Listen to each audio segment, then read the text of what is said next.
Good afternoon, everyone.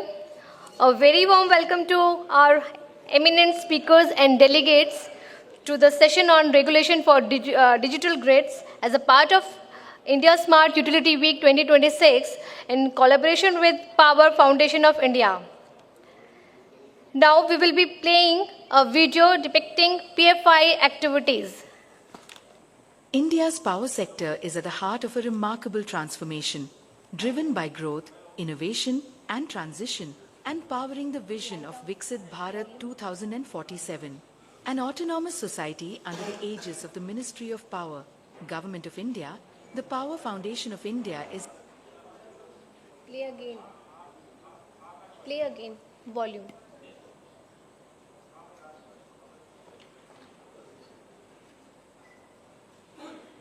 India's power sector is at the heart of a remarkable transformation, driven by growth, innovation and transition, and powering the vision of Viksit Bharat 2047, an autonomous society under the aegis of the Ministry of Power, Government of India.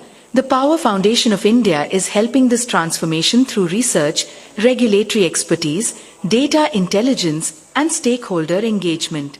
PFI's latest flagship publication is the Report on Rating of Regulatory Performance of States and Union Territories 2025, India's first comprehensive regulatory scorecard covering all states and UTs. Evaluated across 5 core areas: resource adequacy, DISCOM's financial viability, ease of living and doing business, energy transition, and regulatory governance, the report establishes a transparent national benchmark and advances data-driven regulatory accountability. The study on electric bus charging on DISCOM's networks analyzed actual feeder-level data to assess grid readiness and procurement optimization, and to assess the financial impact of electric mobility. Another PFI report on agri-photovoltaics proposed a feed-in tariff framework and an agri-PV specific renewable purchase obligation integrating agriculture with clean energy generation. The study Strategic Pathways for Energy Storage, developed with the India Energy and Climate Center at the University of California, Berkeley, evaluated least cost, operational storage integration for India's evolving grid. Complementing these, the study on the real cost of variable renewable energy expanded cost assessments beyond tariffs. PFI's research also addresses various policy dimensions, with Bloomberg New Energy Finance financing India's 2030 renewables ambition estimated $400 billion investment requirement to achieve 500 gigawatts of non-fossil capacity. Other major work includes G20 NDC Assessment and India Infrastructure Report 2024.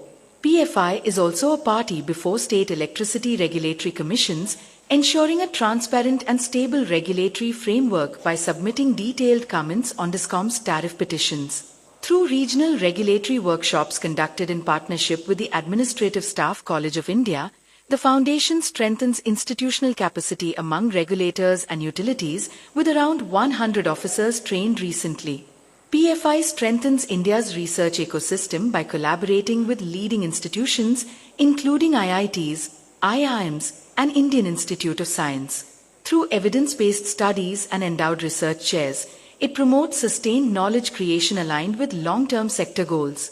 The Power Foundation of India has instituted the PFI Chair on Energy Independence at Indian Institute of Science, Bangalore, and the PFI Distinguished Chair on Power Sector Regulation and Policy at IIT Kanpur.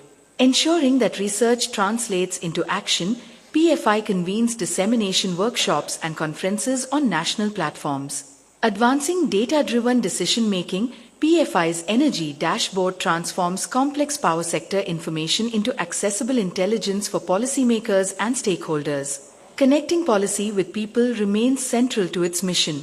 PFI has undertaken nationwide outreach initiatives on electricity consumer rights, mission life, and sectoral capacity building under the Samarth National Biomass Mission, having trained around 800 employees and workers, and organizing national conferences, while also serving as the knowledge partner at the Distribution Utility Meet 2025 to strengthen distribution sector reforms. Through research, regulation, partnerships, analytics, and outreach, the Power Foundation of India continues to strengthen India's electricity ecosystem. As India advances toward energy independence and sustainable growth, PFI remains committed to a sustainable, affordable, and reliable power sector.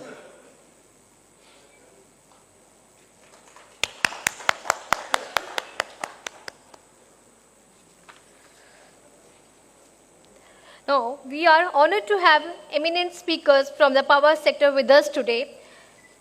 I would first like to invite our session chair, Mr. P. Ravi Kumar, Chairperson KERC, to please join us on the stage, sir.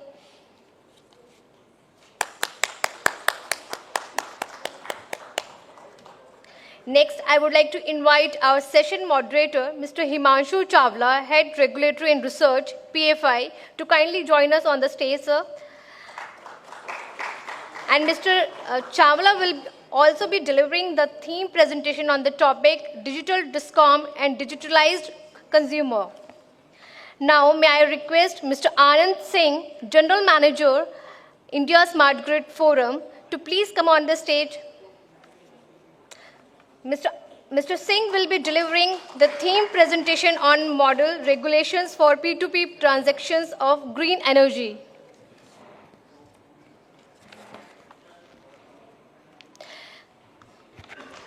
And now I would like to invite our eminent speakers to please join us on the stage.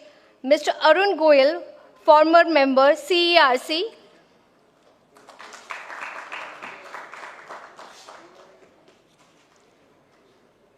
Mr. Dwijdas Basak, CEO, TPDDL. Mr. Himanshu Khurana, Secretary, RERC. Mr. Anujesh Dwivedi, Partner, Deloitte.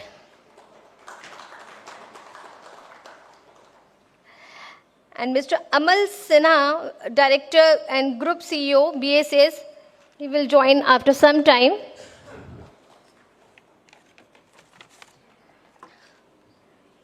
Thank you, esteemed panelists, and join us.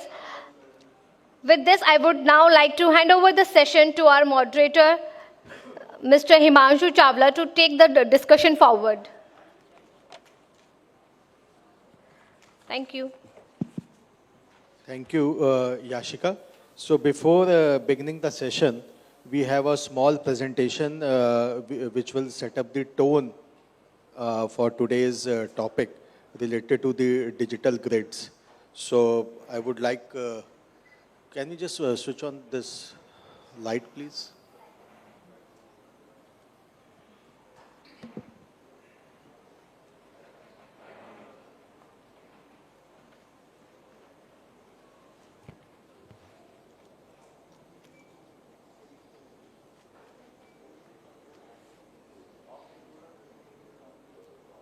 Raghav?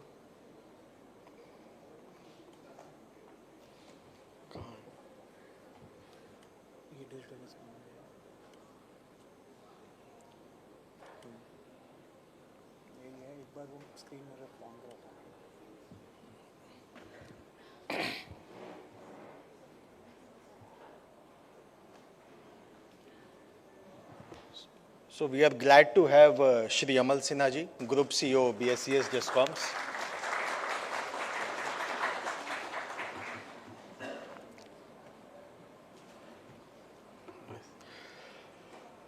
So we have been hearing a lot very recently about peer-to-peer, digital grids, digital DISCOM. So I have set up the theme of today's agenda as a digital DISCOM and a digitized consumer. So this whole presentation is basically split into two sections. The first section will deal how much prepared are we as a DISCOMs digitally, and how much prepared are the consumers of our country digitally. So it will be based on certain facts which we have gathered from the public domain. So to begin with, first we can discuss a few of the numbers. Like we see, the AT&C losses have been improving over past few years, but the net worth of the DISCOMs have worsened. AT&C has improved from 22% to the latest report as of PFC's, the 14th integration report. It has come down to 15%.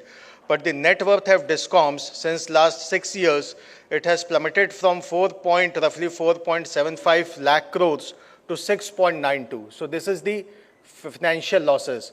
Some improvement have been seen in the last financial year. So this is all despite various reform schemes since the enactment of the Act, or even before that also, starting from the Vidyutikaran Yojana and currently the RDSS scheme. So smart grid, which is, we can say, as a part of the smart DISCOM and smart consumer, it comes with a cost. Everything comes with a cost, in fact. So if we see the cost part, so the first important thing which goes in making a grid smart is the smart meters.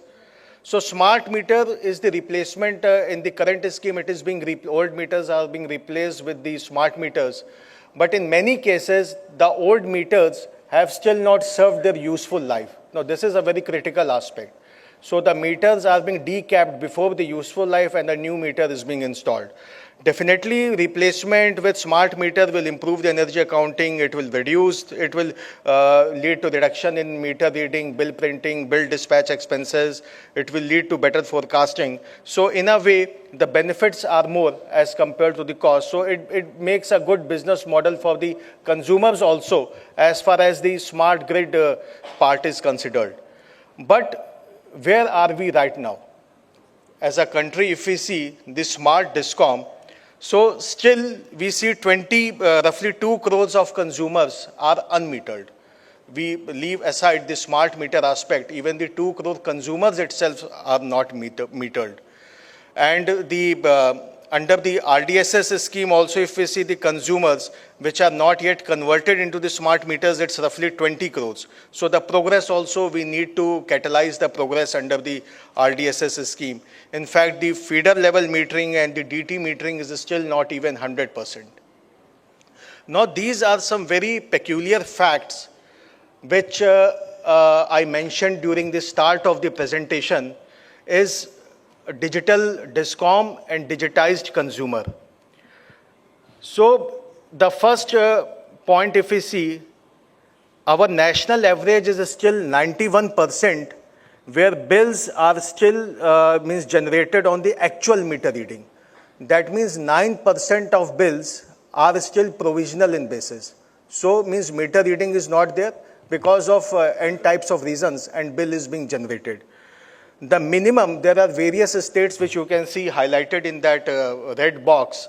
Still in many states, the actual meter reading is just 36%. So national minimum is the 36%, national average is the 91%. This is the left hand side of the chart. Now coming on to the non-manual meter reading. Now this is very critical aspect if the things like digital grids and peer-to-peer trading or transactions are being talked about. So here, the figure is even more worse. It is worse. The national average is just 37%. So in a way, if we see that manual meter reading is still playing a dominant role in the entire power sector. So more than 50%, more than even 60% of bills are being generated manually.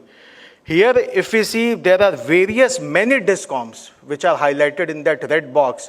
And from the bottom, if we see, there are, I think, 10 to 12 DISCOMs where still, as on date, none of the bill is generated non-manually. That means all the bills are generated on the manual basis.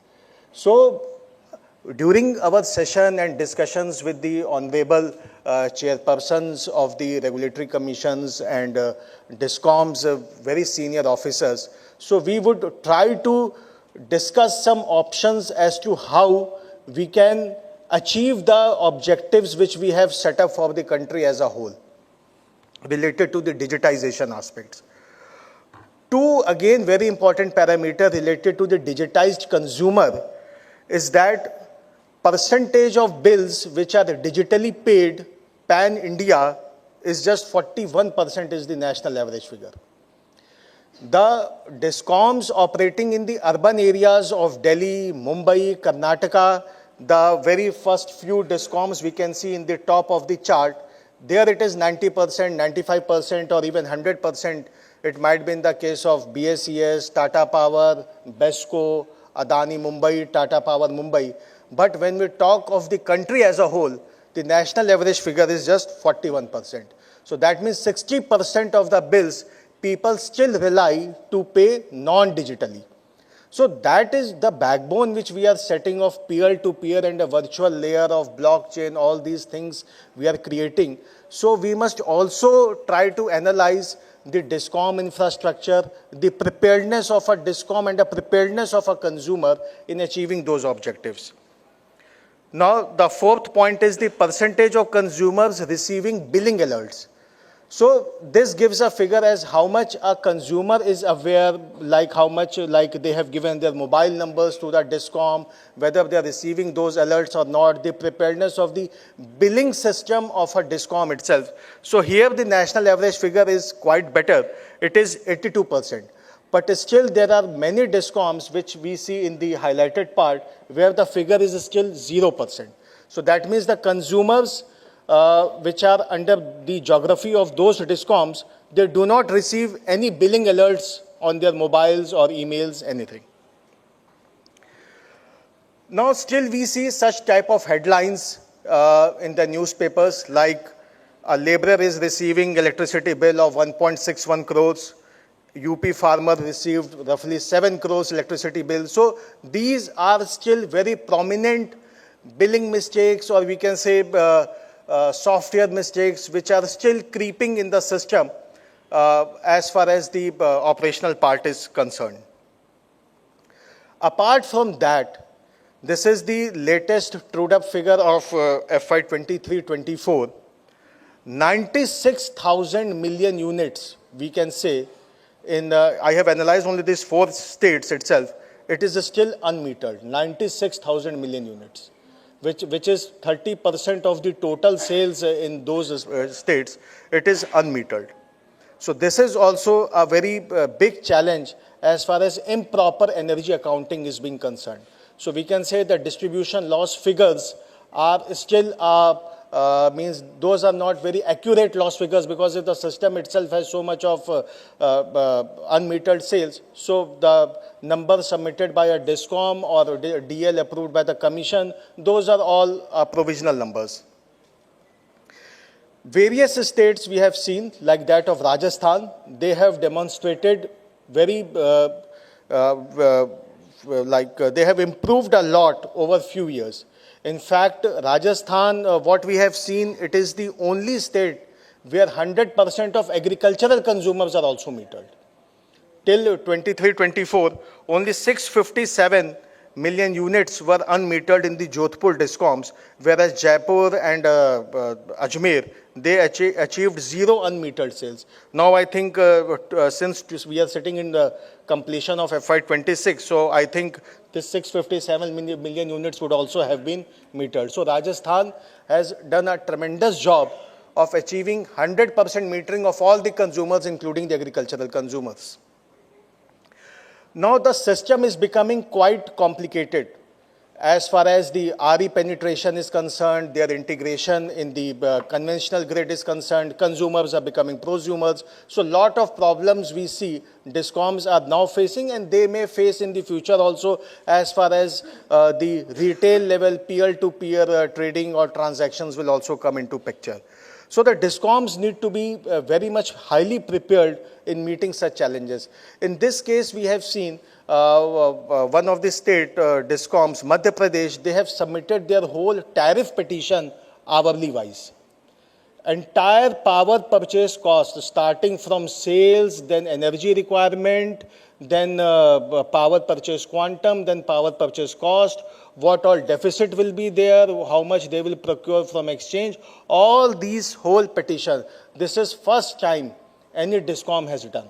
So this is a marvelous job. So our DISCOMs now means rather than filing a petition, because now the resource adequacy regulations are also into picture, which many states have notified, and the resource adequacy regulations of nearly all the states specify hourly and sub-hourly power purchase quantum, which Madhya Pradesh has become one of the first DISCOM which have submitted the whole petition on the hourly basis.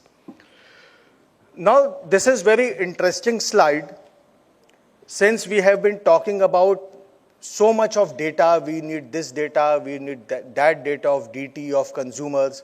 But here, there might be some errors, but to the best of our knowledge, we have tried to gather some data of our country and compared with the developed nations.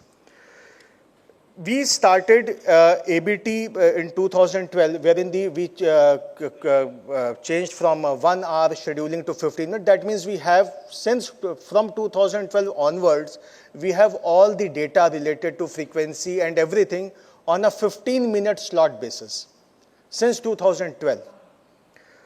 But many developed nations like US, Australia, Europe, even after 10 years of our adopting 15 minutes, they were still relying upon 30 minutes and even hourly data. If we see Europe till last year, it was gathering data on an hourly basis. You see, as we squeeze the data from 1 hour to 30 minutes, from 30 minutes to 15 minutes, and now SAMAST came in 2016, which even talks about 5-minute scheduling. But what we will do with such type of data, with so much huge amount of data, when even developed nations are not utilizing such type of data? Because all this data is coming with a cost, which has to be borne by the consumers at large in the form of increased tariff. So as a policy maker, as a regulator, as a DISCOM, we should try to judiciously, granular, what type of data, at what frequency do we require those data, and what we will do of such type of data. When even the developed nations till last year, they were having hourly data, and we in 2012 adopted 15-minute data, and still we have not achieved so much of digital DISCOM and a digitized consumer. So the interplay of key bodies like state government, regulator, DISCOM, it has to be in a very coordinated fashion so as to quickly bring down the quantum of financial losses as per the audited accounts, or the quantum of regulatory assets as recognized in the regulatory books of accounts, in the tariff orders or such. So this was the first phase of the presentation, which was related to the digital DISCOM and the preparedness for the same related to digitized consumer. Now the second phase also I will just quickly move on, which is related to the peer-to-peer transactions.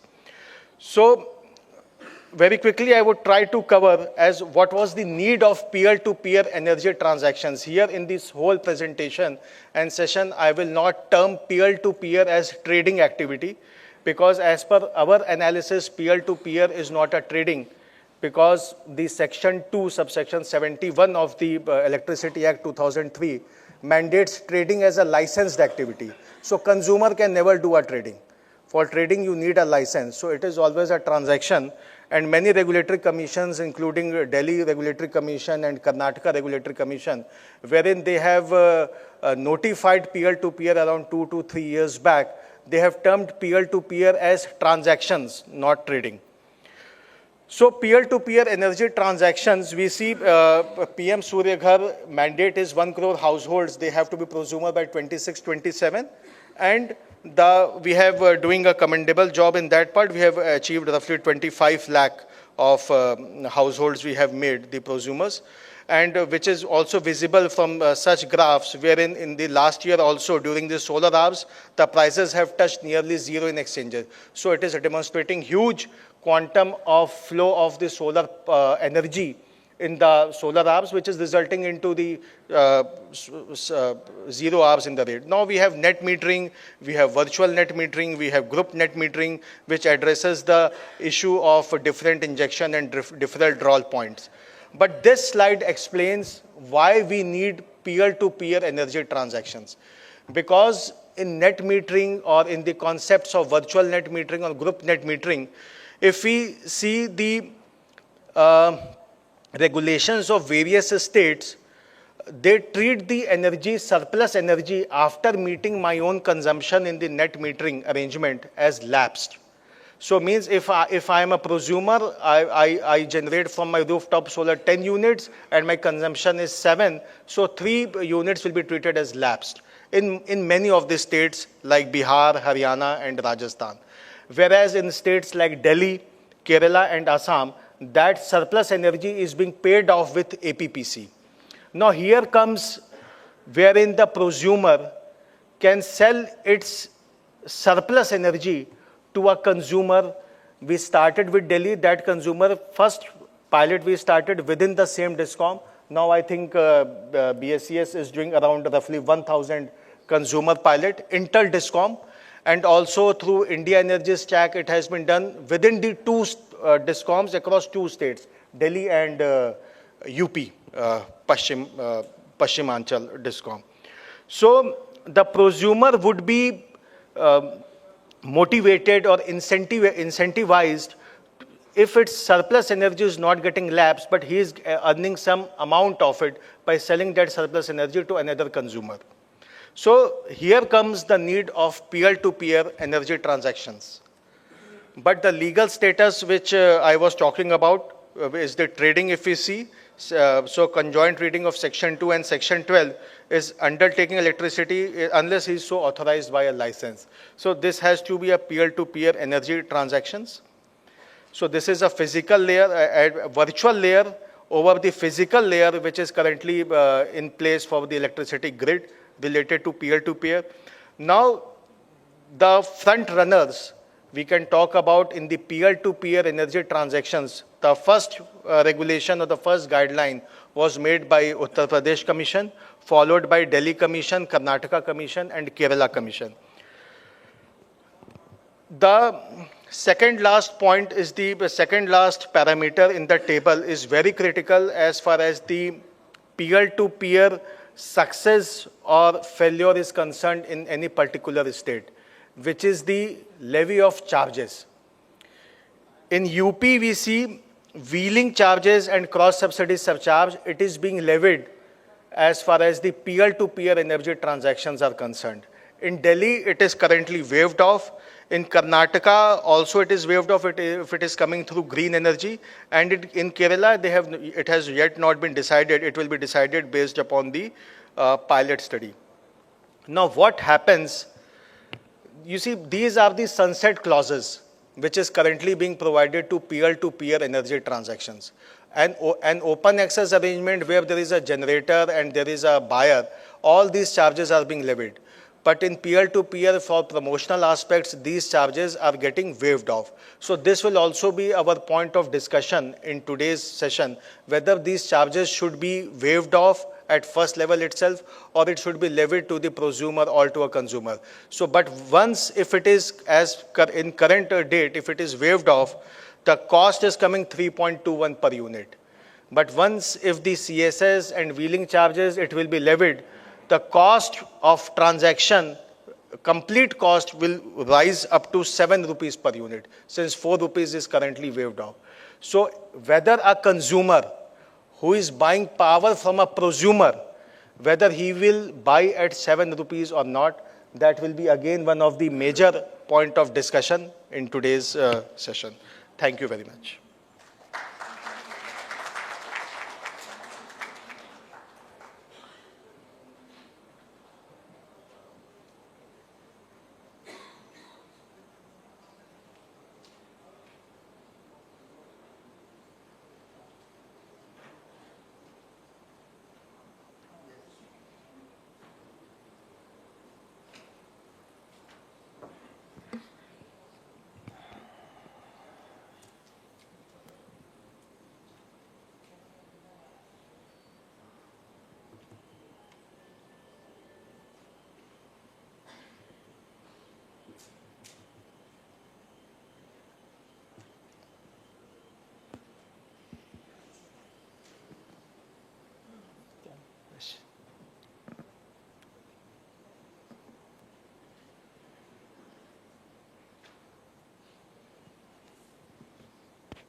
Thank you, Himanshu, for the reality check in the beginning of the session.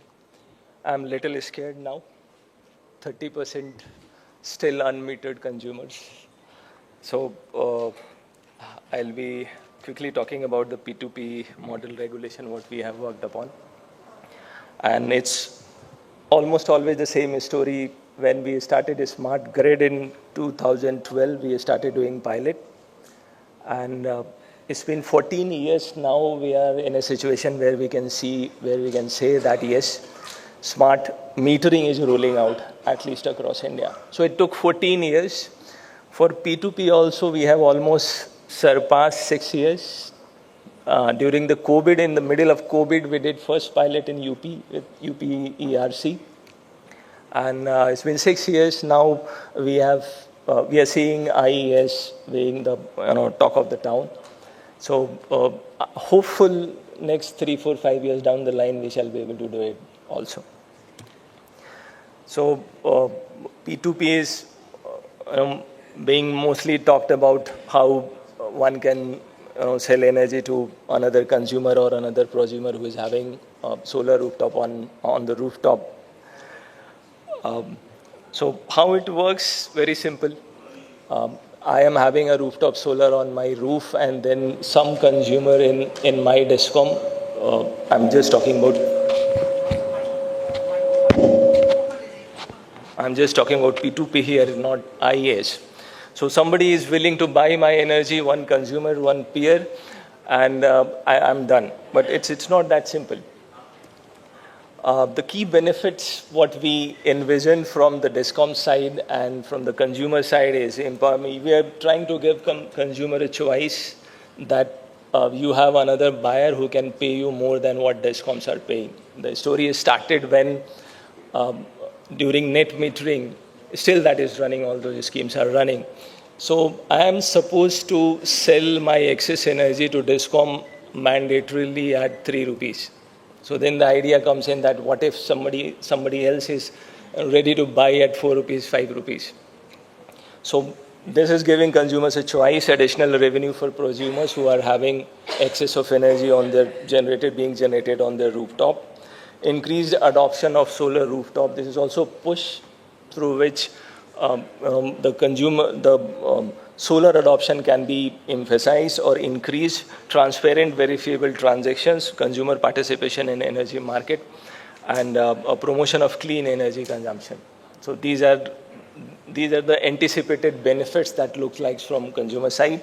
For DISCOMs, certainly enhanced utilization of distributed renewable energy, reduction in technical losses also, that we are locally consuming energy, so that will anyway help reducing the technical losses, improve visibility of distributed energy resources, optimization of distribution infrastructure, and then supporting grid flexibility. So we see during non-peak hours we have enough solar, and the price in the exchange shows nearly 1 rupees, 2 rupees, around 2 rupees. So here this will create an infrastructure or create an ecosystem where we can actually export those solar energy that is available, and consumers are sitting at the another end of the grid. So important stakeholders, regulatory authorities, we just listen that this is not energy trading, this is energy transaction. And then once we have a regulation, I'll talk about 4 regulations what we have already in India. And then a State Electricity Regulatory Commission, Forum of Regulators also. And DISCOMs, technology platform providers, blockchain technology is one very critical technology to have it in place, smart metering or smart meters in place so that we do P2P, AMI or meter data management system providers. Market participants, P2P prosumers, consumers, and then service providers obtaining P2P platforms. We also have supervisory standard bodies who can be playing the supervisory role, Central Electricity Authority. In first session also we heard about our chief guest talking about the importance of P2P energy transactions, MOP, and then Ministry of New Renewable Energy. So the core component of this P2P is rooftop solar prosumers, and then a P2P platform having blockchain-based blockchain technology, what enables all the transactions, or at least verify all the transaction at the end of the day, and then matching buyers and sellers, and then enable price discovery also through different apps that is available. I'll talk more about in the coming slides. Then smart metering infrastructure, that is the need of the hour, and that too in 15 minutes interval of data that is required to be able to facilitate P2P transaction, meter data management system, and then distribution network is the basis of everything, and then settlements, billing settlements.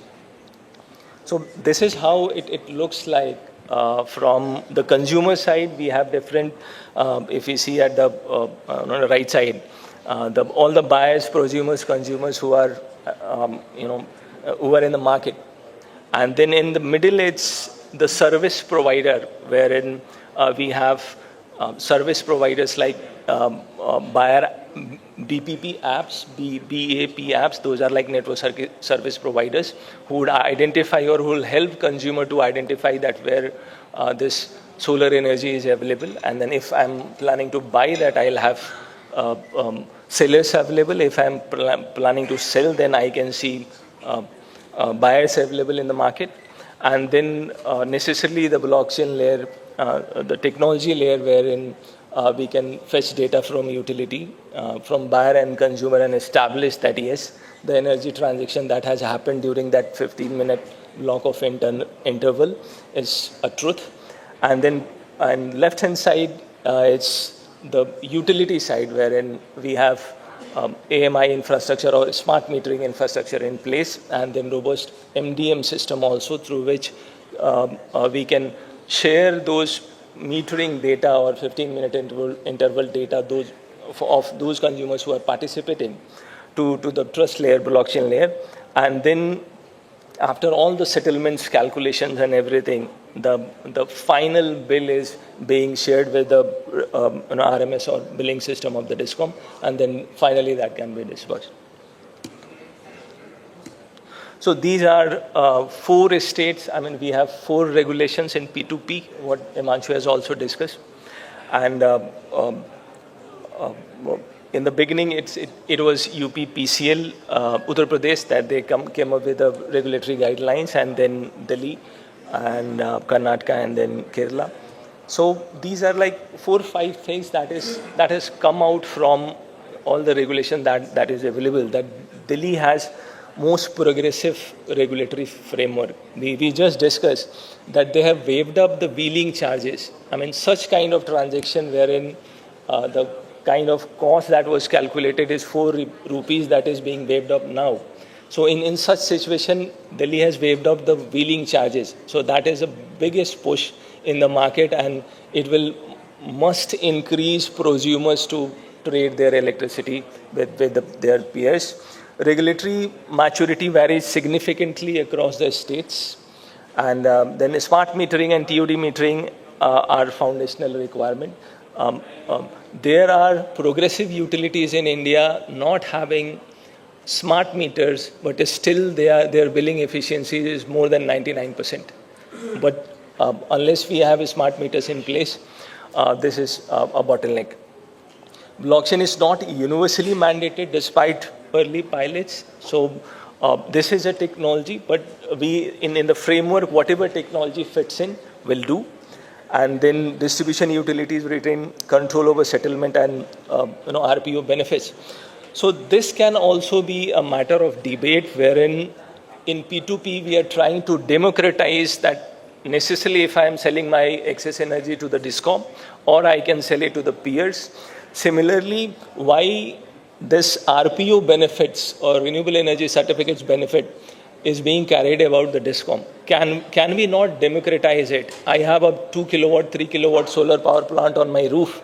Why can't I get benefit of that renewable energy certificates, being a consumer, because that plant belongs to me? So that can be also debated.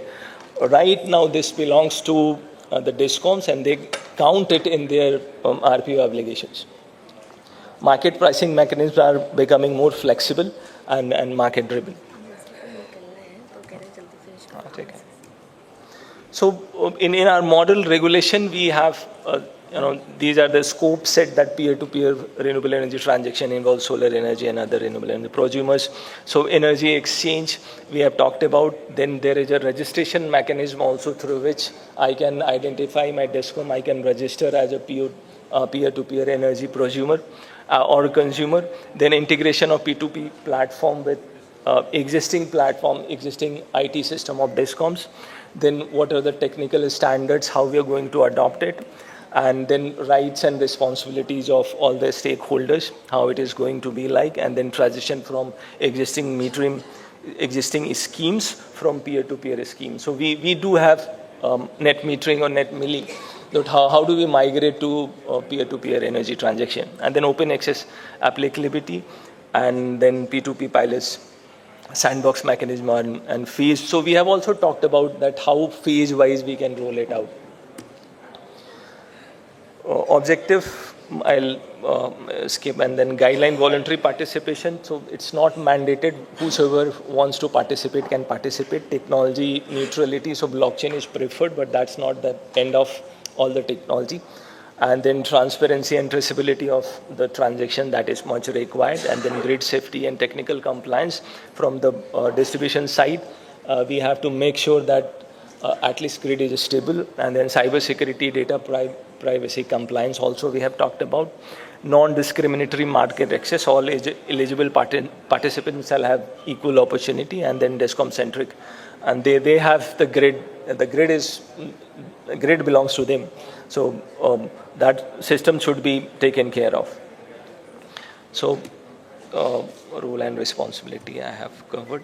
So in technical standard, we have talked about smart metering infrastructure, how all P2P participants must have capable smart metering, especially 15 minutes interval of data recording, and then meter data management system, communication infrastructure that must comply with the existing metering standard, the DLMS COSM, and as approved by other protocol approved by CEA. And then data integration platform is more critical, that how we are going to integrate the entire thing with existing data infrastructure of the DISCOM, and then system stability.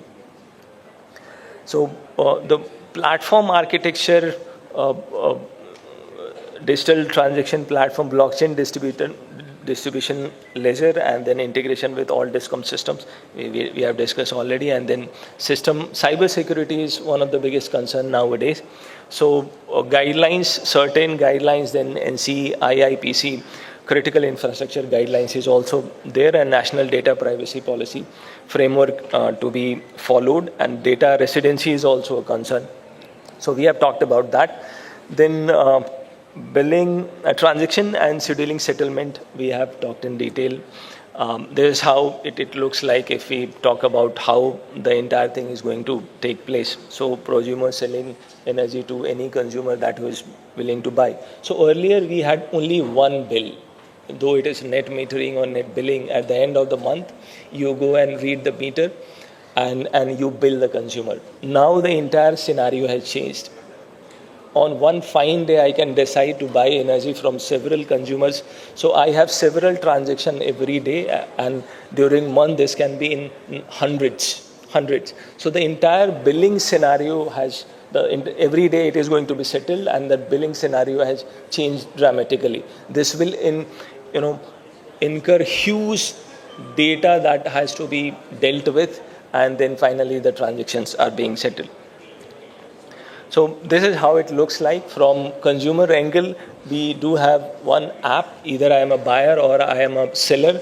I can choose to buy electricity from my peer, and then in between there is a payment gateway what takes care of the transaction, and then there is a escrow account where things as payments are made and then settled.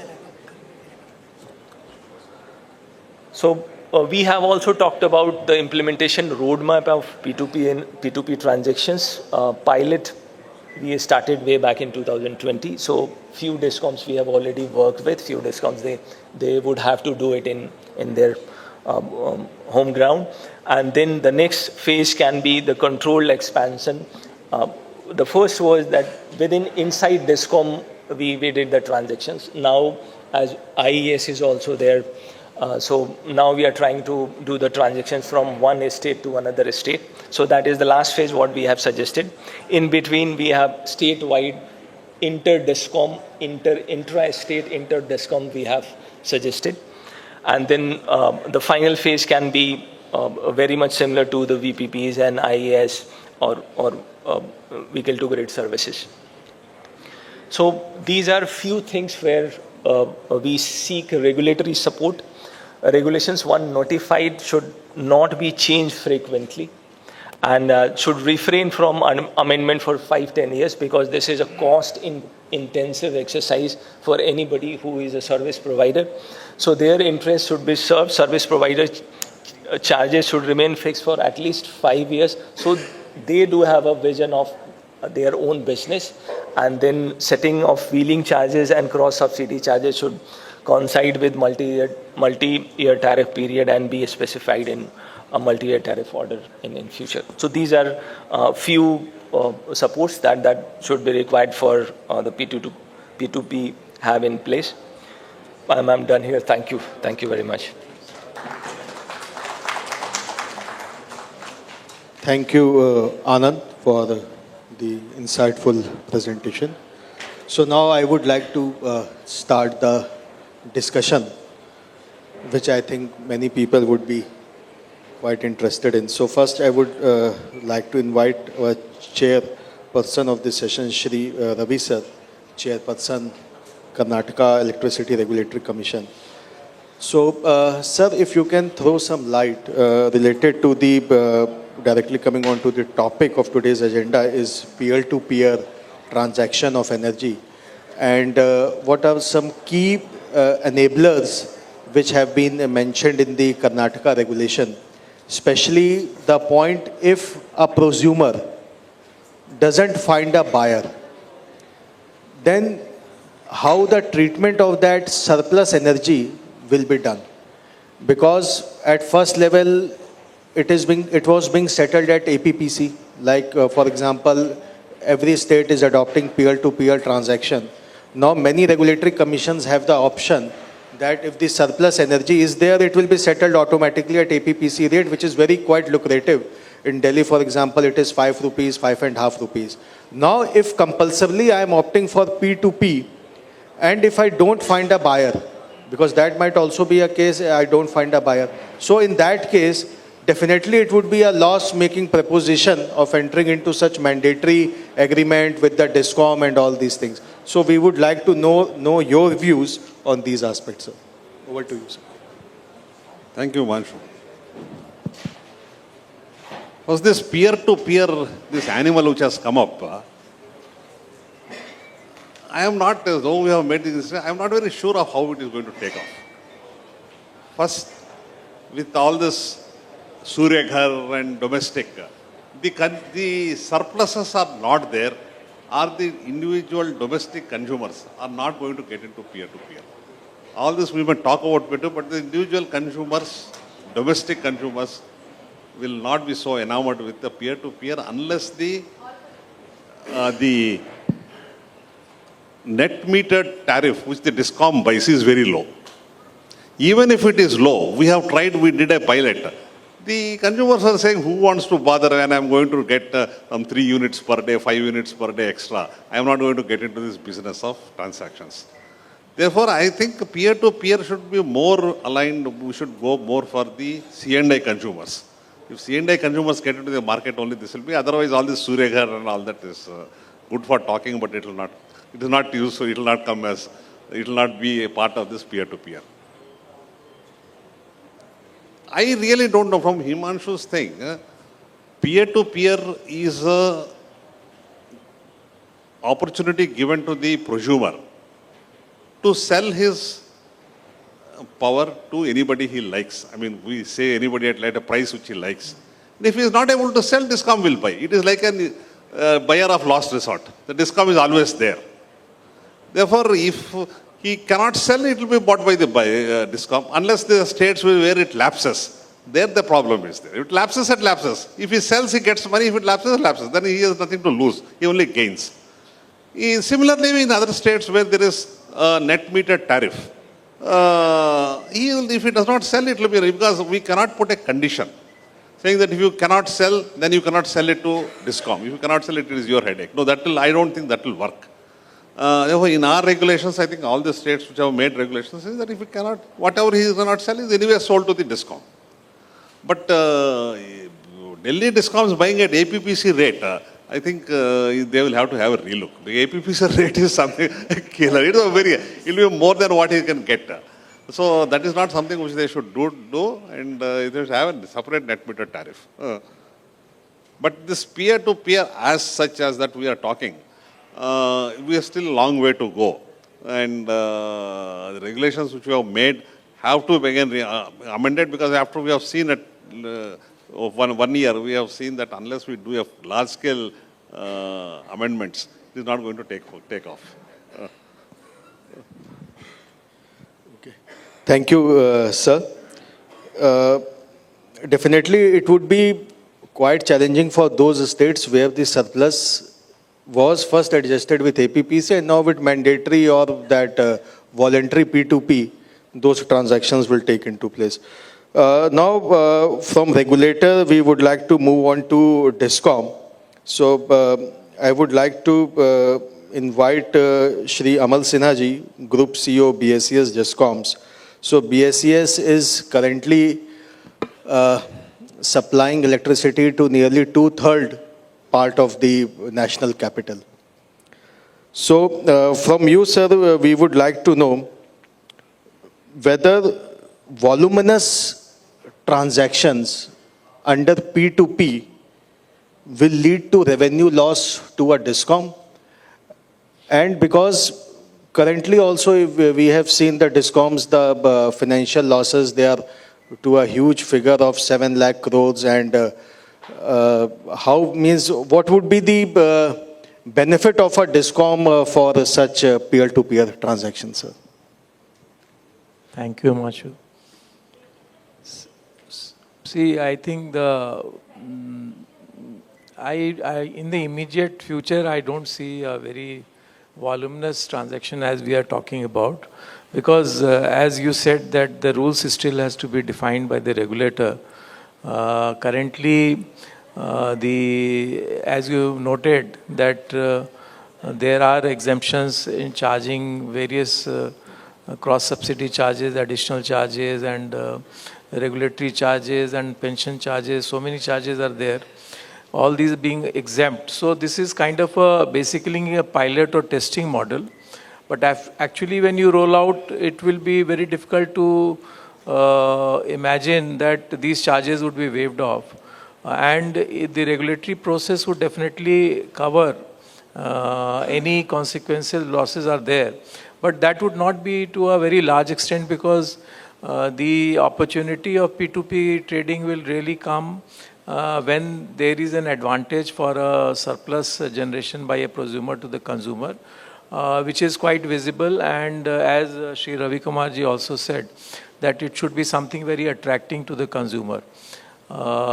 I don't see as something which will have a major dent on the financial performance or losses of the DISCOMs as we see it today, or maybe we see it in the next 2 to 5 years or so. But going forward, the regulatory mechanism has to be such that the consumers who are not going on the P2P mechanism should not pay for the benefits which may go to the P2P consumers relationship. So that is something which would be defined by the regulator in times to come. As of now, I don't see that there would be any significant loss, and the volume would also not grow exponentially in the next immediate future. Thank you. Thank you, sir. So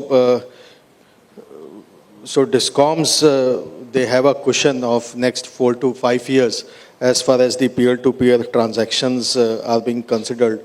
But till that point of time, or maybe point beyond that, real value of peer-to-peer should be actually levied to the prosumer, so as to have a DISCOM resilient model for the peer-to-peer transactions. That can be a better solution for all of the stakeholders.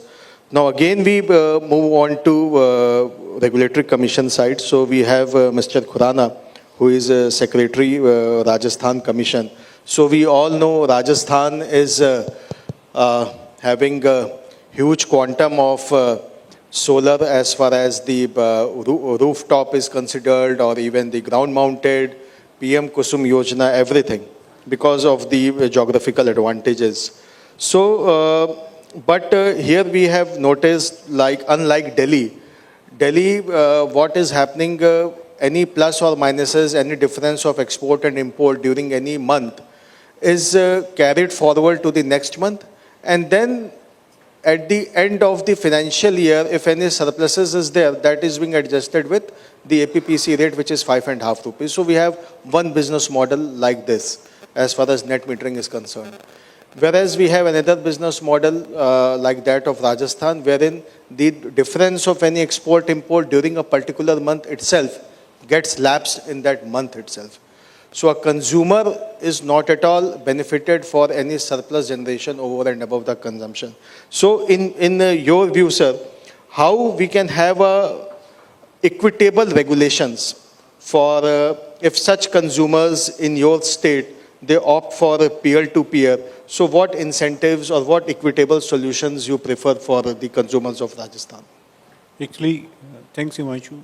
Whenever we make regulation or policy, basically large players tend or even try to take the largest share of that, the largest benefit from that regulation. So regulatory commissions or policy makers must focus on innovation with inclusivity. So for smaller consumer, we need to have certain protective provisions. Like you said, in Rajasthan, we are not paying anything for surplus. But in fact, we are paying domestic consumer an amount 20% higher than the amount at which the DISCOM purchases electricity from large-scale producers. So that's only for domestic consumer, just to protect their interest. So like in P2P also, we'll have to categorize that we have to protect the interest of what category. And because large consumer always have option for green energy open access, and large producers always have access to big consultants and the big advisors. So for smaller consumers, we need to protect their interests. Like in Delhi, you put a limit of 200 kilowatt. So on the other side, this protects the interest of DISCOMs also, because DISCOM never want C&I players to go out of their ambit. So this protects the interest of the DISCOM as well as the smaller consumer who don't have a voice. Like in Delhi, you have 200 kilowatt limit and 5x there. In Rajasthan, we have a limit of 1 megawatt, not more than 1 megawatt, because ultimately P2P is also what we see P2P as a distributed resource, not as a utility scale resource. So for these sort of consumer, we need to protect their interests. Thank you. So now the game is opening and cards are coming on the table as far as peer-to-peer is concerned. So we have various thoughts on it. So we have whether it is a trading or it is a transaction, whether it is a revenue resilient model for the DISCOM in immediate future, or it has to be the sunset clauses, they have to be eventually taken off over the next 4 to 5 years.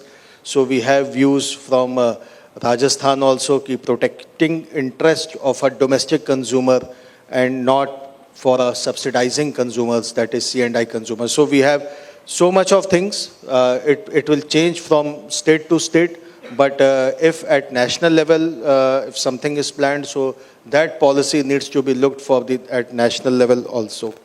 So now we again come on to the DISCOM side. So we have CEO Tata Power Delhi Distribution Limited, Shri Basak ji.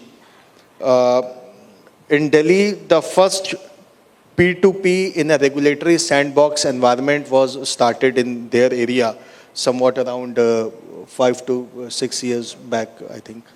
So, and now, since then, we framed peer-to-peer guidelines in 2022, where it was restricted to transactions within the DISCOM.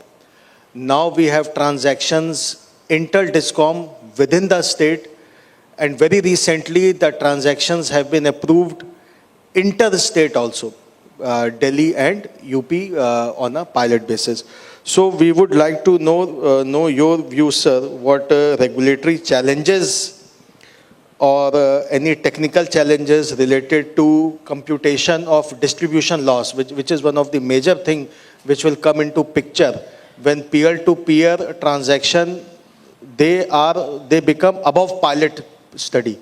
Because me as a prosumer sitting in one of the DISCOM, so every DISCOM has a DL target, distribution loss target, but I'm selling that excess energy outside the state also, which is again a different DISCOM, which is having different ball game. So what regulatory, operational or technical challenges do you see, sir, involved in inter-DISCOM or interstate transactions of peer-to-peer? Over to you, sir.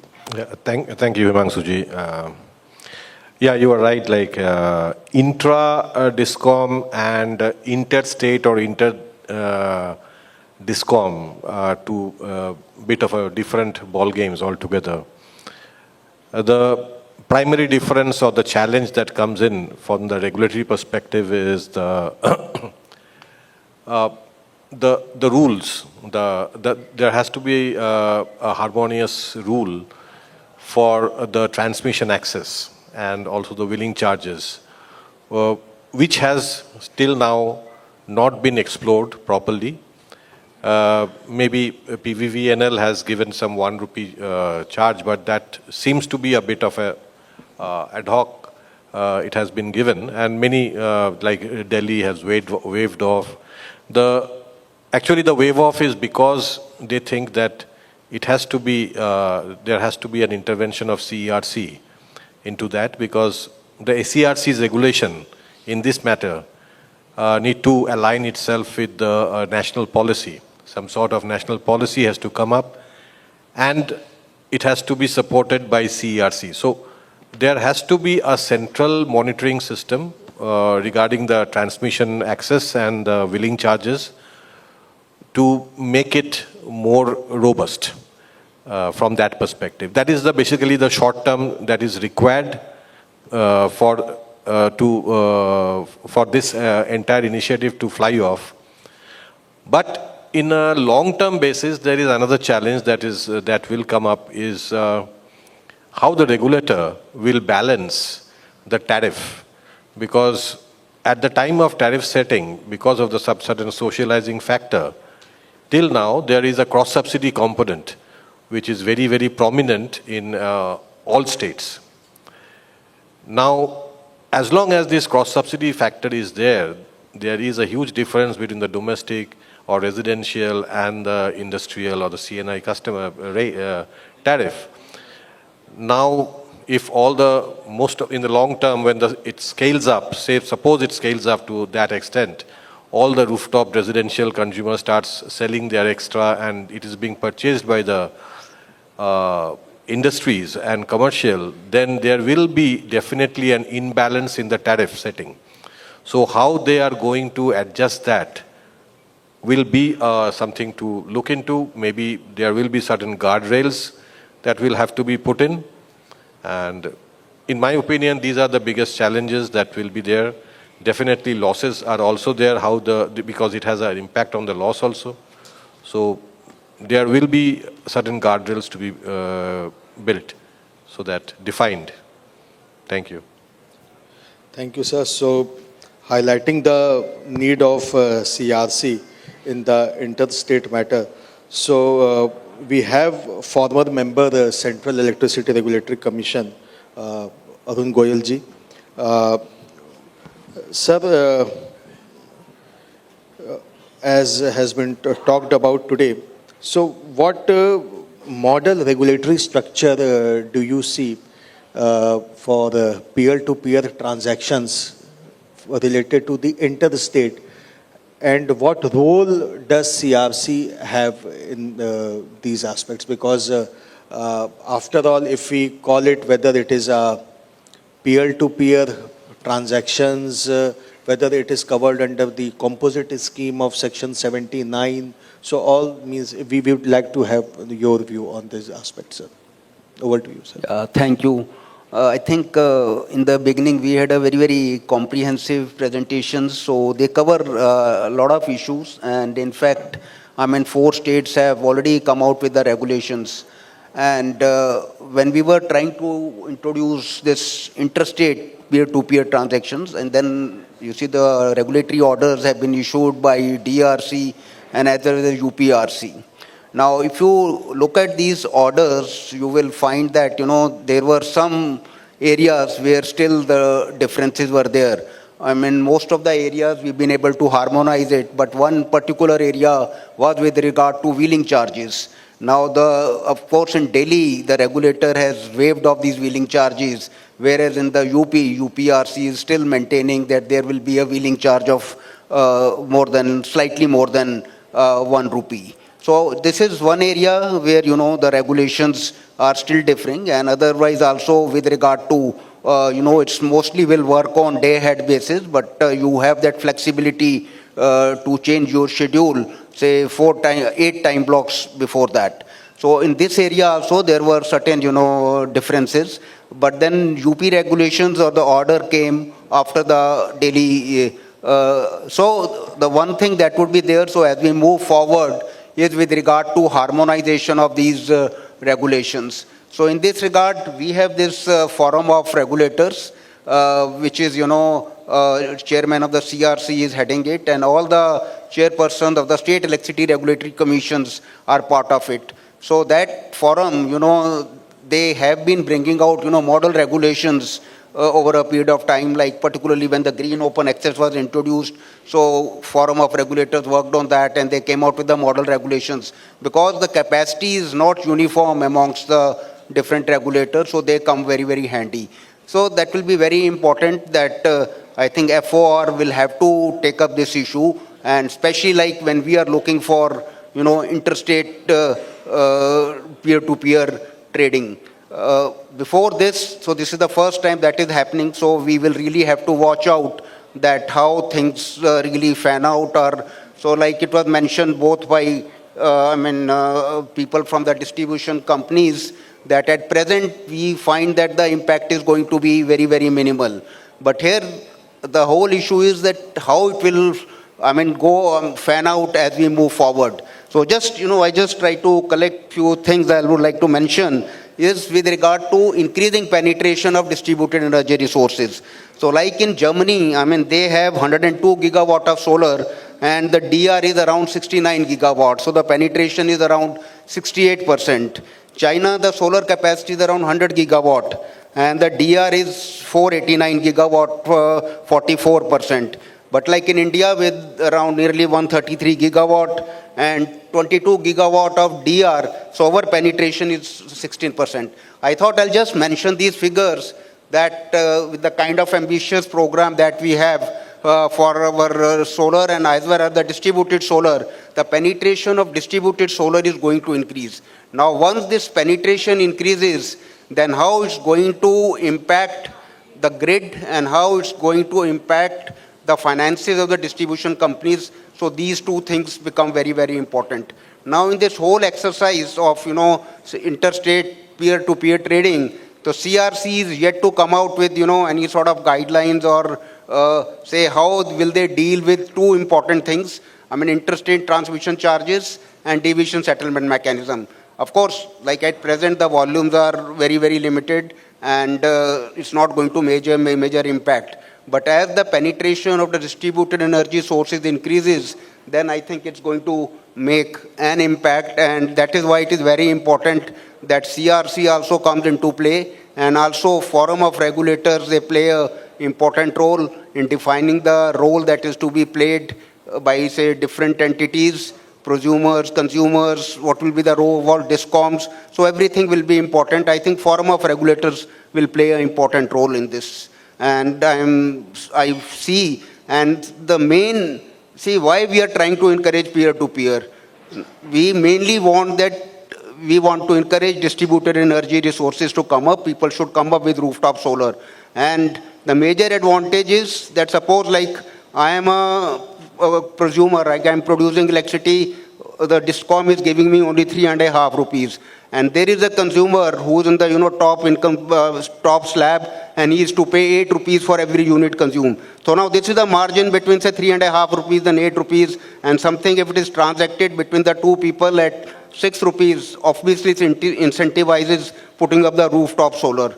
So I think peer-to-peer trading has a scope, and particularly if you see its penetration in Germany, Australia, and USA, I think I'm told that it is already running into billions of dollars. So we have to look into that perspective that as distributed energy resources increase, this is going to play an important role. Thank you. Thank you, sir. So form of regulators have to play a major role as the buzzword from your side, sir, in framing the model regulations related to peer-to-peer. But we may also think of, and just before coming on to Anujesh, where he will be throwing some international experiences related to the peer-to-peer. In my personal view, in peer-to-peer, definitely there are two peers, and both the peers are nothing first the consumers of a DISCOM. None of the peer is a generator. So comparing peer-to-peer with an open access arrangement, because in open access, as per the provisions of section 42, there is a buyer and there is a seller, and the seller is always a generator. It is never a consumer who is becoming a generator. In peer-to-peer, be it intra-DISCOM, be it inter-DISCOM, or be it interstate, both the peers are first the consumer of a DISCOM in a particular geography, and one of the peer is becoming a prosumer and selling that surplus energy to another consumer. But his identity is always a consumer, which is connected to a DISCOM, and that DISCOM is regulated by SCRC. So these aspects may be seen once if the interstate regulations are being framed, like the jurisdictional aspects may also be seen of a state commission and a central commission in framing the modalities for a peer-to-peer transactions. Now coming on to Mr. Anujesh Dwivedi, who is a partner in Deloitte. So from his experience and the reach of Deloitte globally, we would like to know your views. What are the international benchmarks which we can adopt or formalize in order to have a very nice, balanced regulatory approach benefiting all stakeholders for such peer-to-peer transactions, and in what all countries such type of provisions are currently working?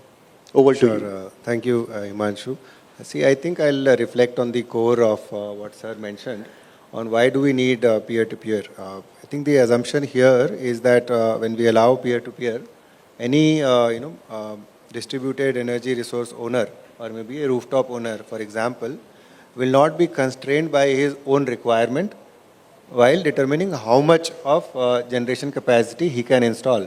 And if there are hours of the day or days in a month or months in a year when he is surplus in terms of generation, he will be able to sell it at the best price. He will not be, there will not be a situation where he is not able to recover the cost of his generation and his investment in the assets is not fully recovered. And broadly, see, this kind of setup, like Sir was mentioning the example of Germany, has already been achieved by enabling reasonable compensation through the DISCOM or through the existing system. Now, if you compare P2P with open access, what is changing? The nature of sale is same. One entity is selling electricity to another. Complication has increased. Earlier, one was a seasoned seller. He was able to manage a lot of things related to clearances, related to connectivity, related to how the settlements will happen.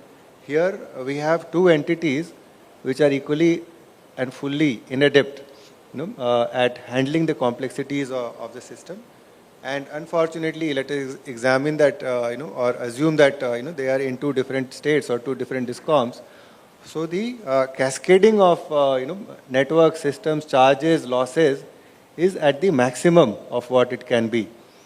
And therefore, time and again, if we try to solve and protect the existing entities against such transactions, we will end up creating a lot of complication, which will ultimately end up hindering this. So we should know what is the purpose of enabling P2P transaction and what is the level at which we expect this to happen. Maybe, few retail consumers will participate, or maybe few retail customers will participate at a certain point in time throughout the year, and this will lead to this much energy transaction in the system, maybe 5%, 4%, whatever. And that kind of cost or that kind of impact can be absorbed by the system by these kind of charges without complicating, the transaction itself. That will be key, because the other countries which we are talking about, they don't have the complication of cross subsidies. They don't have the complication of additional surcharge. And therefore, even open access transaction is easily feasible in those countries. Now, once the transaction itself was feasible, for them to enable or allow it in the form of P2P or in the form of open access is not, very different.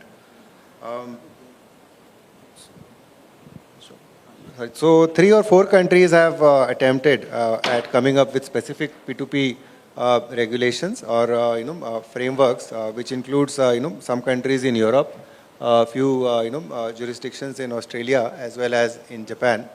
And in most cases, these are even now at a pilot stage or sandbox environment like those that we are envisioning as of now. Obviously, the core systems remain same. We have to create a network of platforms. We have to create interoperability. We have to allow free market price determination. The other thing, which is notable in those regulations or frameworks, which we need to address in what we are doing possibly in India, is, a lot of consumer protection is built in the way in which regulations or the frameworks or policies are being framed in other countries. In India, I understand, since this is at pilot stage, this may not have been very significant now, but eventually, consumers' interest has to be protected, and especially assuming that, like the example we have in UP, a farmer is going to sell his electricity to someone in Delhi. How do we ensure payment security? Those things also have to be addressed. How do we ensure anonymity?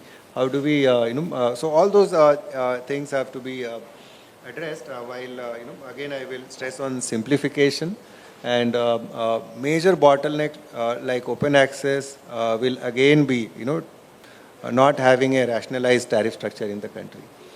Because a industry or a, commercial establishment is not going to buy from a rooftop if we are going to load it with a cross-subsidy surcharge, additional surcharge.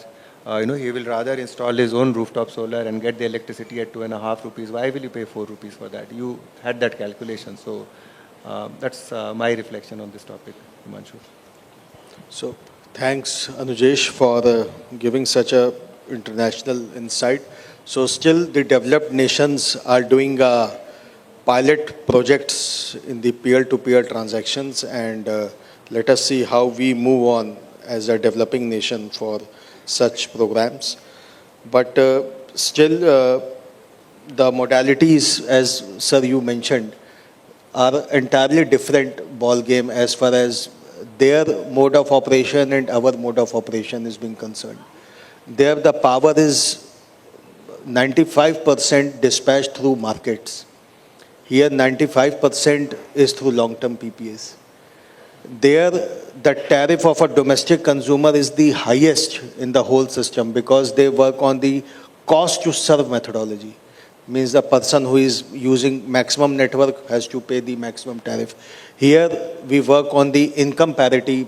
Income part comes into play much deeper. So we have C&I consumers paying the highest tariff despite consuming the lowest network.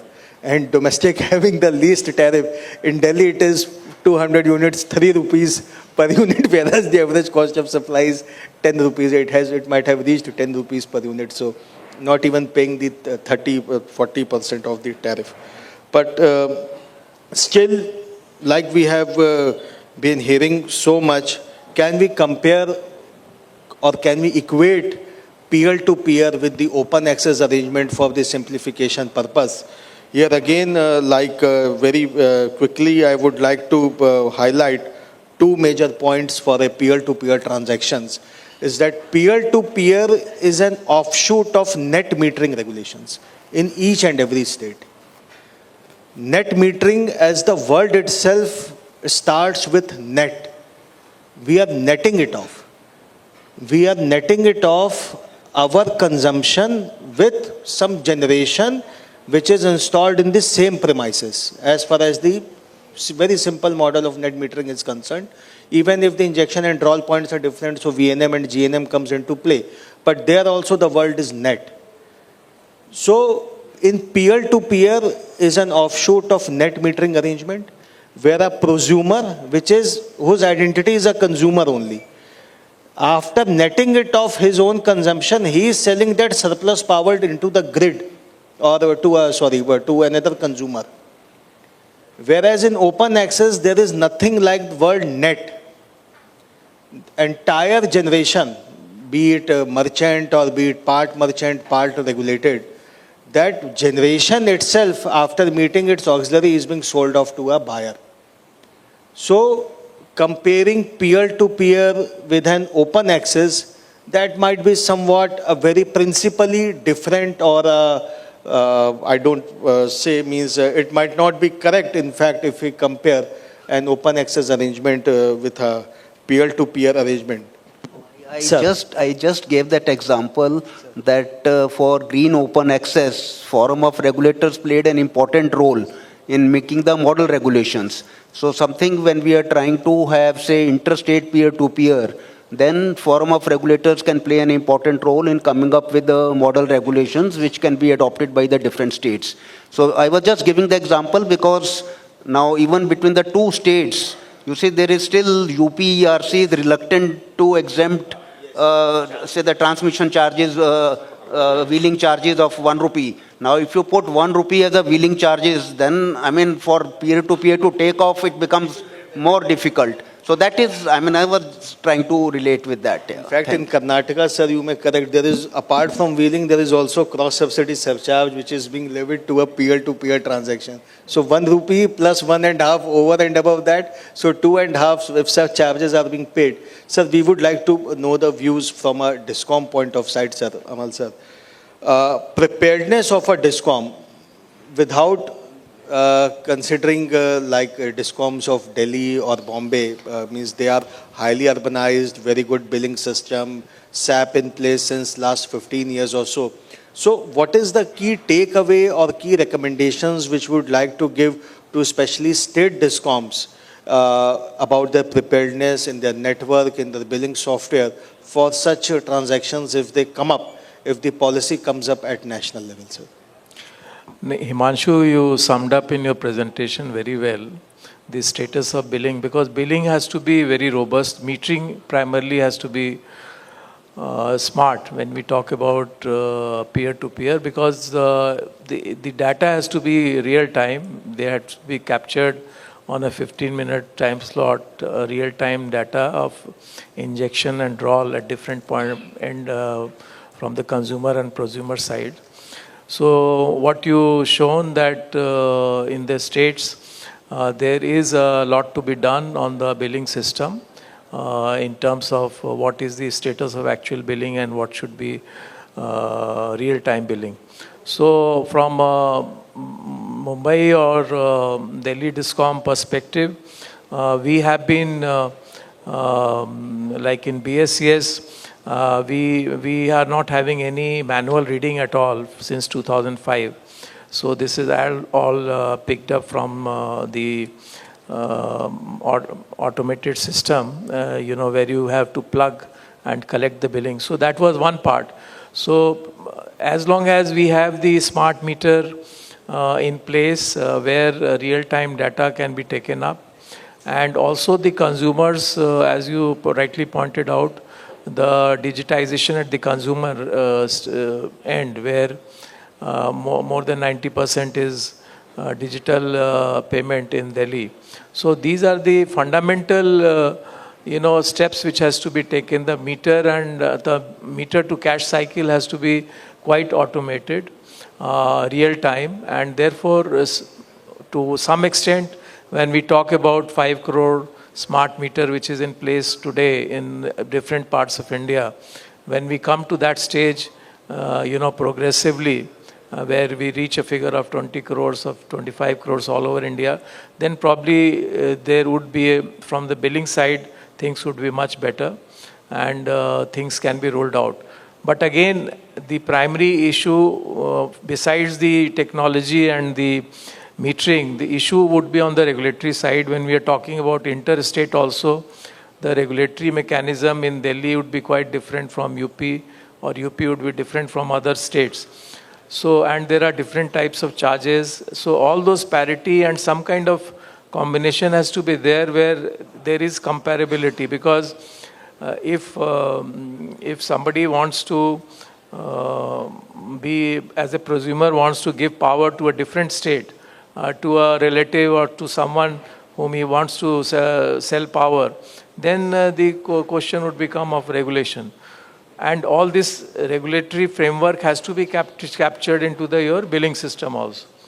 So I think for a pilot it is fine, but going forward, this entire thing has to mature from metering to billing system, your smartness in your metering system, and also the regulatory framework before we can actually look at a larger scale.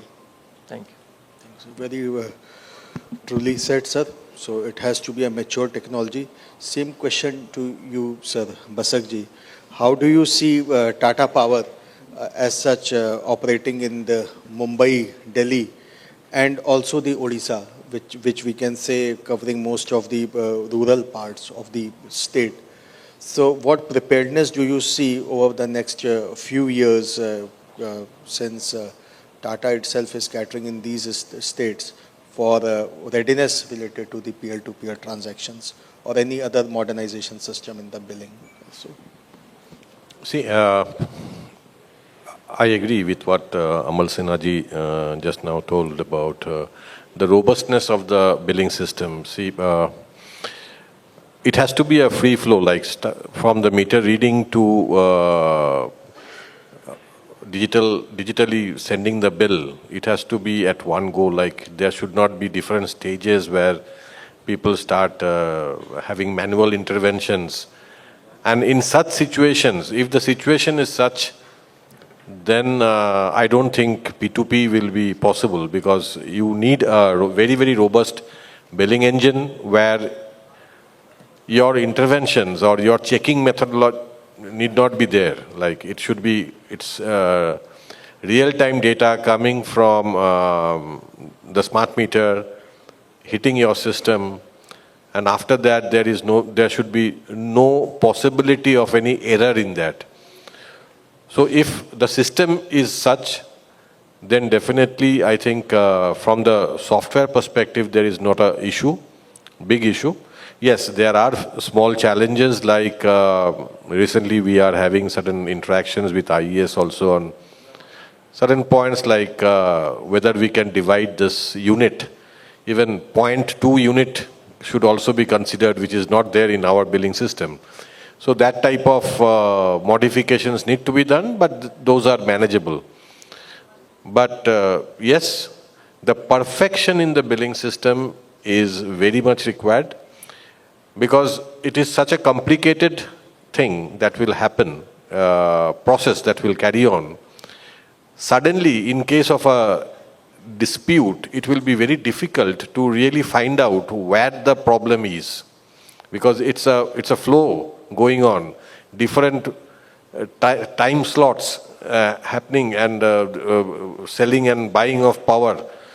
So there should not be any very rare instances of error should be there where somebody needs to complain and you need to intervene and go into the depth of it to find out where the problem is, then pass a JE to rectify that problem. That type of scenario, if it is there, then it is better not to go for it.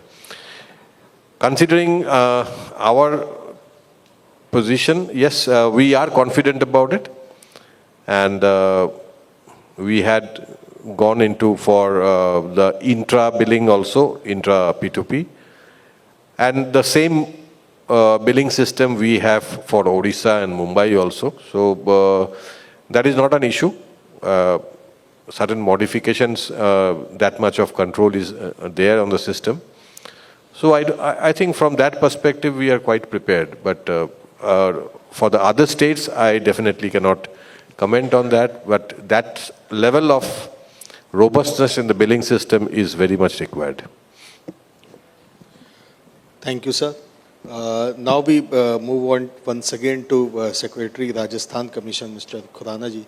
So, sir, if you can also throw some light on the similar points related to the preparedness of the DISCOMs of Rajasthan, and what mode of incentive do you think will work better for the consumers of Rajasthan as far as peer-to-peer transactions are considered?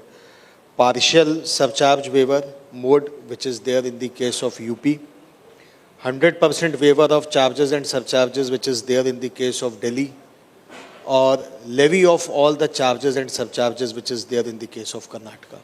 Over to you. Thank you. In fact, any incentive proves the catalyst in short term, but ultimately distort the price signal in long term. And again, it will be counterproductive for a sustainable market, any incentive.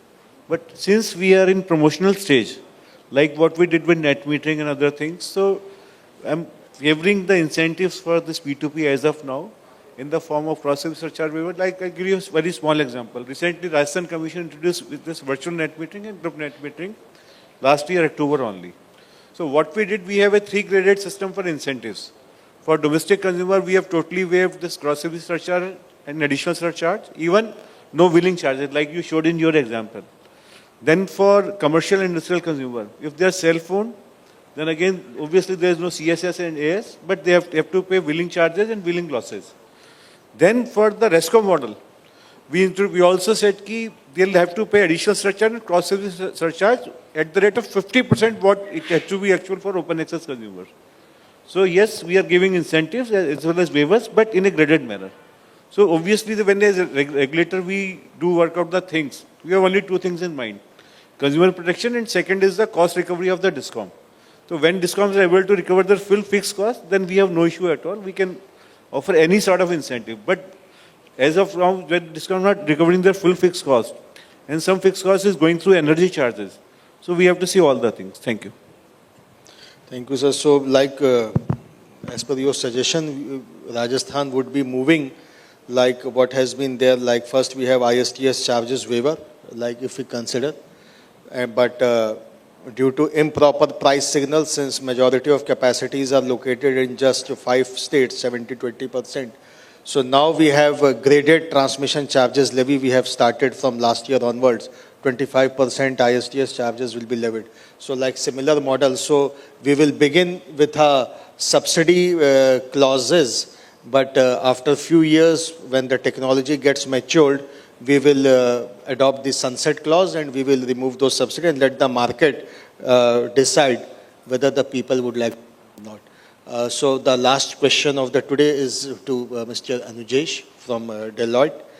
How do you see the transactional or transactional flow, because it would not be physical flow of electricity in the peer-to-peer transaction. So how the transactional flow in the peer-to-peer, do you see any problems related to the distribution loss calculation, especially when such peer-to-peer transaction is interstate or inter-DISCOM? And what billing systems, again, that same part to you, internationally exposure of that part, is whether what needs to be done for the betterment of the billing system of the DISCOM? So Himanshu, I was mentioning earlier, most complicated transaction with, most inadept consumers at two ends. So the complication is huge. There could be situations where we have two DISCOMs, two transcos, and one interstate, transmission in between. And therefore, there will be cascading of losses. Now, on one hand, eventually, I think, Khurana Sahab was mentioning, the tariffs or the charges for peer-to-peer transactions will have to reflect the real cost of the transaction happening, and therefore all the cost that is involved in the form of T&D or transmission losses incurred in enabling the transaction will have to be borne by the participants at some point or the other, and whether that is in kind or in the form of charges, that is one decision that regulators will have to take. Possibly, since these are retail consumers, it will be better to have it in value terms rather than having it in kind and complicating how many units are sold, how many units are drawn. Then again, I think once the system matures, very detailed energy audit will be required, smart metering data will be required. It is not only about which DISCOM you are in. LV consumers, low voltage peer-to-peer consumers versus high voltage peer-to-peer consumers will have to bear different level of losses. And, eventually the system will go there, but in the beginning, maybe, some inbuilt loss levels in the wheeling charges should be a good way of simplifying things and moving forward, but that cannot be the end of it. Thank you, Anijesh. So now I request Chair of the session, Ravi sir, Chairperson, Karnataka Commission, to, in a way, what should be the model regulations. We are talking about model regulations to be framed by forum of regulators. But how do you see, sir? Because right now only 4 or 5 states have come up with the peer-to-peer transactions. So related to charges, related to applicability, related to transactional issues, how do you see, sir, the regulators and the DISCOMs should move ahead in these aspects, or how do you see the future of this technology?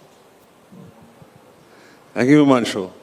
See, as far as, if you see the net metering also, net metering is a loss to DISCOMs because it's a free banking.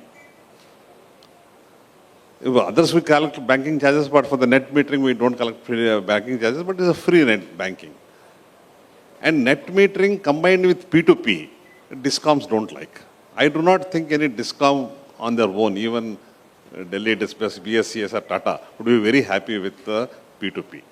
As Mr. Vasakar, Amal Singh has said, they have a lot of reservations about P2P.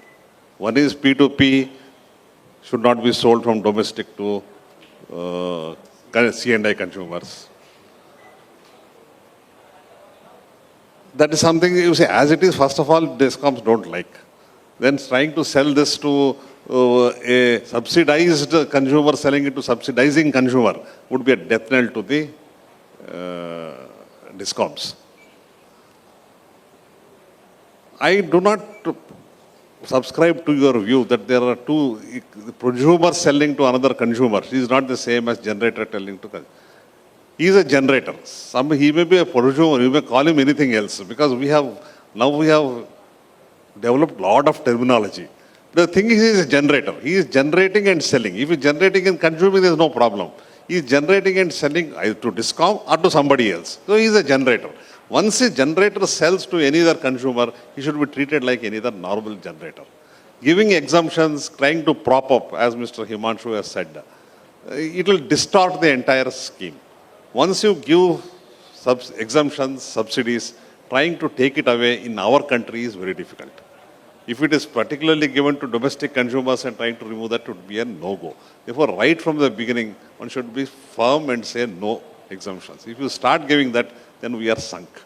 Because when, as Mr. Amal Singh was saying, Now the numbers are very low. It looks as if it will make no difference. But if really it picks up, then it is going to hit us very badly. Therefore, this, we have to tread very carefully. Talking about P2P looks very nice, but one has to see, keep the consumer, DISCOM, DISCOM is not bothered. It is everything, anything is passed on to consumer finally. So non-P2P consumer will have to bear all the costs. That should not, I think one should be very careful in that. Therefore, the regulatory framework which has to be developed, which has to be established, has to take care of finally what is that we want to achieve from this. Is it something desirable? Is it something acceptable? Is it something which is economically is a win-win situation for all? Not only the consumers, prosumers, but also DISCOM. This is the whole thing one has to see. Now, doing intra-DISCOM itself is becoming very difficult. Doing inter-DISCOM and interstate is the third one. I don't think we should get into this interstate business, because if you get into interstate business, as as the CRC, Arun Goyal was saying, the entire framework of the interstate sales will have to come into picture.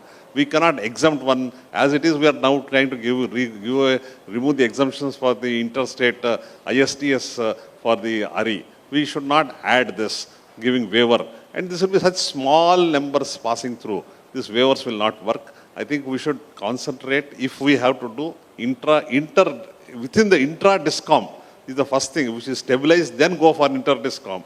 Interstate, I think, is a call which has to be taken very, very carefully. Because without giving all the exemptions, all the support, this interstate and all that will not go. The one which you said has been done as a pilot is a pilot. Without looking into, because I read what the order passed by DERC, said CRC regulations will follow. The CRC regulation is entire, all the transmission charges will follow, the interstate losses will follow, everything has to be added onto it. If you say, give up all that and say, no, we have done interstate sale, it is only for the show, for the DI summit and nothing more. So don't get into all this. So this, since both Tata and Mr. Basak and Amal have gone through this, I think they have really hit the nail, because these things have to be considered. Otherwise, the regulators, because I think the DRC in your interstate sale, that thing has gone overboard and more than what you asked for. I mean, that should not be allowed. That should not be allowed. So, therefore, as long as this subsidizing categories exist, one should be very careful in this P2P business. And what we have been trying to say is, there cannot be a sale from subsidized category to a subsidizing category. That should not be allowed. P2P, make regulations. If it comes, it comes through. If it does not come through, there is no loss to anybody. I mean, that should be taken. It is not as if we should prop up certain sectors to see that some other sector loses. As Mr. Dwivedi was also saying, everywhere, all over the world, it is only in pilot stage. In many countries, they have not even to 2023. First time I visited and we went to FERC and California. They were not, they had no idea of October 2023. I was saying they had no idea of P2P.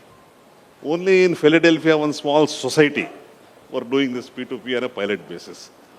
In a matter of 2 years, we are talking about P2P is the only panacea for the sector. No. I think it is to be, we have to tread very carefully on this P2P matter.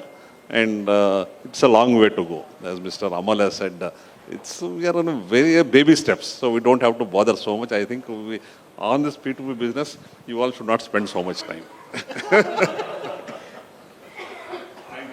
Thank you, sir. Thank you. So thank you, respected participants, for the panelists for this session. And thank you everyone for, I hope the session was quite insightful. So now I request our Executive Director, Power Foundation, and Ms. Reena ji, Executive Director, ISGF, for felicitating the panelists. Over to you, Yashika.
Thank you to all.